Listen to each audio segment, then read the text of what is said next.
আসসালামু আলাইকুম রহমতুল্লাহি ওয়া বারাকাতুহু। কেমন আছেন প্রিয় আপু ভাইয়ারা? আলহামদুলিল্লাহ, আল্লাহর অশেষ রহমতে আমি এই দূর প্রবাসে অনেক বেশি ভালো আছি, সুস্থ আছি এবং নিরাপদে আছি। যে যেখান থেকে আমার আজকের ভিডিওটি দেখছেন, আশা করছি অনেক বেশি ভালো আছেন, সুস্থ আছেন এবং নিরাপদে আছেন। আর একটা নতুন দিনে নতুন ভিডিও নিয়ে হাজির হয়েছি আমি জোসনা, সৌদি আরব থেকে।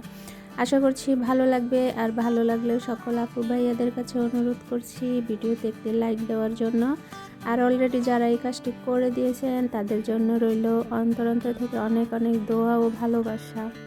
আর যারা আমার চ্যানেলে নতুন ভিজিট করবেন, চাইলে ভিডিওর কোনো অংশ যদি ভালো লাগে তাহলে আমার চ্যানেলটি সাবস্ক্রাইব করে আমার বন্ধু হয়ে পাশে থাকার অনুরোধ রইল। আর অলরেডি যারা আমার চ্যানেলটি সাবস্ক্রাইব করে প্রতিনিয়ত আমার ভিডিও দেখে লাইক কমেন্টস শেয়ার করে যারা আমাকে সামনের দিকে এগিয়ে নিয়ে যাচ্ছেন তাদের জন্য রইল অন্তর থেকে অনেক অনেক দোয়া ও ভালোবাসা। এই যে সকালে ঘুম থেকে উঠে ফ্রেশ হয়ে যে বাড়ির সমস্ত পরিষ্কারের কাজ, সেগুলো আর আপনাদের সাথে শেয়ার করিনি। তো আমার কপিল রাত্রে কখন বাজার নিয়ে আসছিল আমি দেখিনি, ঘুম থেকে উঠে দেখলাম নিচতলায় এসে ড্রয়িং রুমে রেখে দিয়েছিল। তো সেগুলো নিয়ে গুছিয়ে রাখলাম ফ্রিজে, তারপর আসছি তিনতলায়।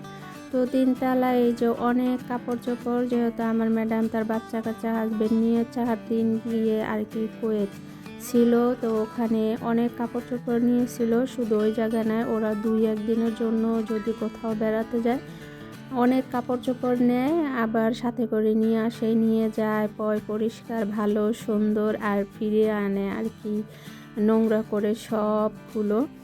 যদি ইচ্ছা যদি পারতো ওরা ওদের বাসার সমস্ত জিনিস ওরা নিয়ে যেত, কিন্তু পারে না, সেজন্য আর কি। তবে কাপড় চোপড় আর খাবার দাবার মন মতো করে, যেহেতু নিজেদের গাড়ি ভর্তি করে নিয়ে যায়।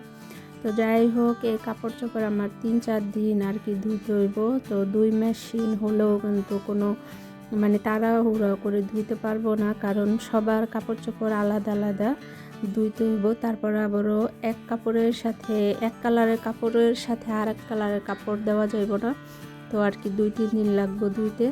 তো আমি মেশিনে আর কি রেখে মেশিনে কাপড় চোপড় দিয়ে আর কি সাবান দিয়ে মেশিন ছাইরা তারপরে আসছি রান্না করতে। তো আজকে রান্না করব খেপসা, আর আমার জন্য মুরগি রান্না করব। তো মুরগিটা আমি কেটে পরিষ্কার করে তারপরে ভেজে নিয়েছি। তো এদিকে মশলা কষিয়ে তারপর রান্না করব।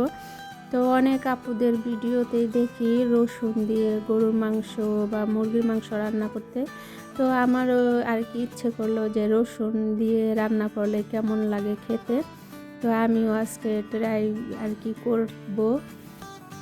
যাই হোক, আমি কিন্তু ট্রাই করেছি, করব না এটা কিন্তু আমার একদিন আগের ভিডিও। তো আমি রান্না করে খেয়ে দেখেছি কেমন লাগে, তো সেটা পরে বলছি। তো এইদিকে আমি যে মশলাটা সুন্দর করে আর কি কষিয়ে নিচ্ছি। অনেকে বলেন, আর এটা সত্যি কথা, মশলা যত ভালো করে আর কি কষানো হয় তরকারির টেস্ট আর কি ততটাই মজা হয়। তো আমি টমেটো দিয়েছি একটু বেশি করেই।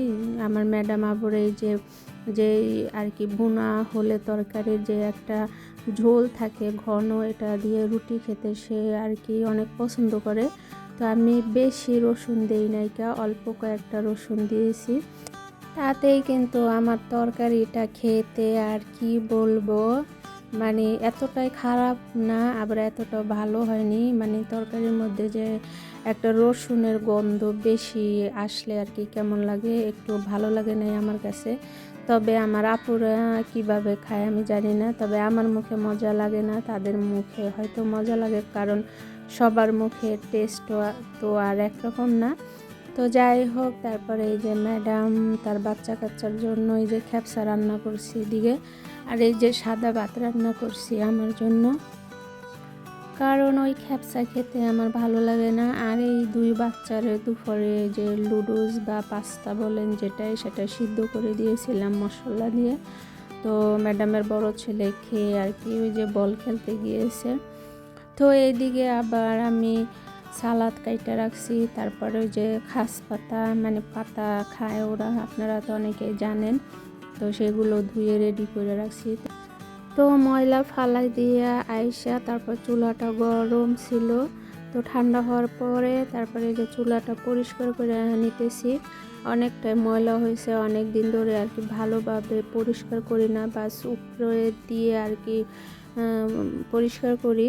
তো প্রতিদিনই কিন্তু 2বার করে আর কি মুছি, কিন্তু সব কিছু উঠাইয়া সুন্দর করে আর কি পরিষ্কার প্রতিদিন করি না। দেখা যায় সপ্তাহে 2 দিন বা সপ্তাহে 1 দিন সব উপরের এগুলো উঠাইয়া তারপরে পরিষ্কার করি। তো আর কি পরিষ্কার করে নিতেছিলাম। আর এভাবে যে একটা সাবান জাতীয় যে একটা, এটা কি বলে আমি জানি না আসলে, এটা দিয়ে পরিষ্কার করলে অনেক সুন্দর পরিষ্কার হয় একবারে। তো সেটা দিয়ে আমি পরিষ্কার করে নিতেছি। তো আজকে আমি যত জোরেই কথা বলতেছি, আসলে কথা মানে আমার কণ্ঠস্বর আসতেছে কেন জানি না। তো যাই হোক, তো আমার পরিষ্কার করা কিন্তু হয়ে গেছে। কিন্তু ওই দিকে ওই যে মাংস রান্না করছি না, তো আমরা তো বাঙালিরা হলুদ মরিচ বেশি খাই, তো ওই হলুদের যে একটা দাগ সেটা কিন্তু থেকেই যায় যতই যা দিয়ে আর কি ঘষা মাজা করি। তো ওইদিকে একটু পড়ছিল, তো এই জন্য আবার 2বার করে ওইগুলা দিয়ে পরে ঘষছি ভালো করে। তারপরও কিন্তু হালকা দাগ রয়ে গেছে। তো কোনো ব্যাপার না, কি করুম, আমি তো যথেষ্ট চেষ্টা করছি, যেহেতু ওঠেনি। তারপরে যে রান্না করার শেষে যে থালা বাসন হয়েছে, তো সেগুলো পরিষ্কার করে নেব।